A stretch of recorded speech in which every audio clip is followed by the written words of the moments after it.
Қазір біздерге қажет үшінші ақпарат электрондық цифрлық қолтаңбаны алу үлгісін көрелік. Ол үшін әріптесіміз Әскербек Тұрланұлы бізге көмекке келеді. Біз Әскербек Тұрланұлында электрон цифрлық қолтаңба жоқ екен. Осы олқылықтың орнын толтыруға тырысалық. Ол үшін сайтқа назар аударсақ, оң жақ жоғарғы шетте ЭЦК алу деген батырма бар. Осы батырмаға басамыз. 3 қадамнан тұрады. Екінші қадам онлайн өтінім беру. Жеке тұлға үшін онлайн өтінім беру. Пайда болған келісімге құсбелгі салып келісемін деп басамыз. Суреттегі кодты енгізіңіз дейді. Осы кодты енгізейік. 92 445. Әскербек Тұрланұлы жеке сәйкесінен номеріңізді айта қойыңыз.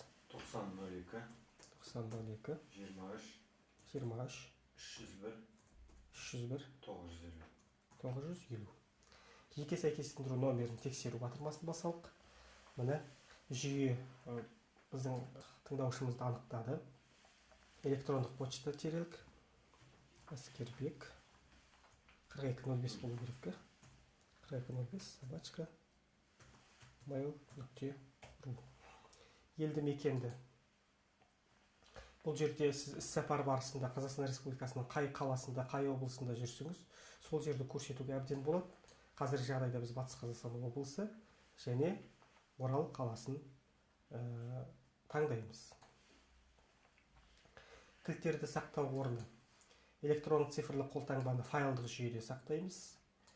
Ол үшін арнайы бір папка ашуымыз керек. Ол папканы қазір біз Әскербек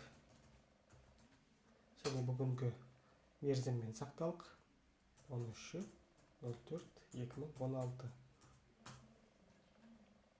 Өтінім беру батырмасын басамыз.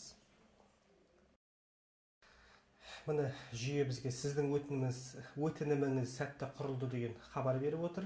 Өтінішті PDF форматында немесе Word форматында жүктеп алуға болады. Қазіргі жағдайда PDF форматында жүктеп алдық.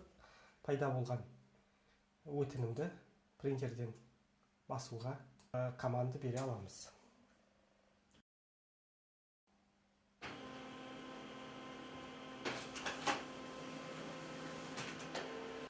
Осы алынған өтінімге қазіргі жағдайда Әскербек Тұрланұлы бүгінгі мерзімді жазып, астына өзінің қолын қояды.